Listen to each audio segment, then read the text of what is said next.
Bullet trains, karaoke, vending machines, themed cafes. When people think about Japan, they think about all these cutting-edge things and how far ahead Japan is in so many different ways. Nintendo. If there's one thing that piques everybody's interest, both weeb and normie alike, it's that Japan has a seemingly endless amount of subcultures. And subcultures within subcultures.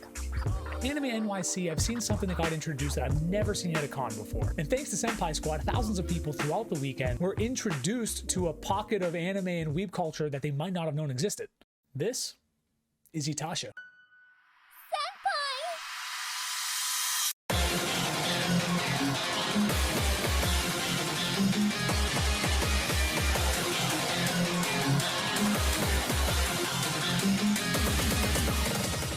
Some of you might have been introduced through the likes of Fast and Furious, Tokyo Drift, or even Initial D for some of you more cultured anime fans. For some people, seeing a gloriously vinyl waifu draped fetchingly upon the bodice of a facade might feel a little cringy. That's exactly right. But what is Itasha? It comes from the word itai, which means painful, and sha, which is another word for car. Put those together, you get Itasha. Didn't know that. I had to look it up and check. I'm working on getting Japanese lessons, I swear. The glorious thing about Itasha is that it doesn't have to be only for waifu vinyls. You can do manga, video game raps. They're all welcome to the party. We're even starting to see it represented in professional motorsports for Toriyama's sake. Good Smile Company, who produces Nendroids, Pop-Up Parade figures, Hello Good Smile, all of those, they own their own motorsport company, and they hold nothing back when representing the Itasha community. And like many of us who found some of our closest friends from the anime and gaming space, Kim Nguyen created Senpai Squad, and he was nice enough to give us some of his time at the convention. So I'm the owner of Senpai Squad. We're a lifestyle brand, so we do a lot of stuff, like basically bringing together the automotive community, anime community, and we also like to throw events like after parties and stuff, because I feel like they all overlap in some sort of way, right? And there's no one that does that. So that's why we're doing this huge show, working with Anime NYC. We have our meet and greet over there. We have a lot of influencers. We want to have a space for people to meet their fans. We have our merchandise there, so our fans have the opportunity to wear what they like, what they love, right? 100%. To be able to express their passion. 100%.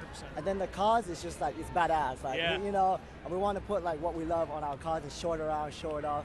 So that's the vision of the brand. Badass cars, badass merch, a combination that had a gravitational pull for both the casual con goer and cosplayers alike, taking photo after photo, and it couldn't help but put a smile on your face, and you could feel the pride building up inside you thinking, these are our people. It's finally happening at a larger scale. But what more does Senpai Squad do? Where do they reach? We do a little bit of everything. That's awesome. You know, that's awesome. So we're based in Texas, but yeah, and then we grew really quickly in California, started to spread around, and New York is very strong for us too. Okay. Yeah. Awesome. Yeah, and then we do about 40, 50 shows a year. Nice. Okay, very nice. Like, ranging from events, after parties, car meets, car shows, stuff like that. Just going to anime conventions and Comic-Cons. But there was still the question that needed to be asked. And even though many of us have similar stories, it never ceases to amaze me the power that this community has to give and to create people like Kim who want to slingshot it even further beyond. So how did you get into anime and like that whole culture and background of that? Because obviously it had to stem from somewhere, right? Yeah. So I mean, I watched anime like as a kid, you know, back in school, holidays, I would binge watch. And then my friend was like, hey, let's go to an anime convention. I'm like, what the hell is that? Yeah, you know? Yeah. And then I went, and I was like, this is kind of cool, but I didn't have any friends. And then like, the year after, he was so busy, he couldn't go. Yeah. So I was that guy that went by myself, right? And I was like, I need to make some friends. Right? I need to, like, I didn't have social skills.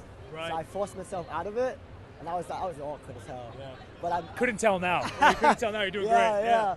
And then like I just built my social skills through conventions, and now I'm just like, you know, I love talking to people and stuff like that. So I want to be able to encourage people to kind of like just meet new friends. Yeah. Back then I didn't have anyone or anything to help make friends. So I want to change that. Yeah. It's funny, isn't it? Another person who was able to find his place and express himself through anime. That sparked an idea, mixed it with their love for anime, and is now sharing that passion and trying to uplift others so that they can experience what this amazing community has to offer. Absolutely inspiring. That's awesome. That's the whole thing. The big thing with Weebs and Weights is always like be healthy, stay healthy, keep uplifting each other. Oh, yeah. You know, and the anime community is like it's always done that. You know, and that's where most of my friends came from too. So I love what you guys are doing. Where can people find you? You specifically, maybe if they want to reach out, try to find events, stuff like that. Yeah, so you can find our website at senpaisquad.net. We're very strong on Instagram, which is Senpai Squad net. And if you want to reach out, we have a contact form on the website as well. Yeah. Appreciate you. Thanks for giving us time. Appreciate it. Awesome. Thanks Thanks, so man. much. Yeah. Appreciate it. Awesome. Love the questions. No, thanks, man.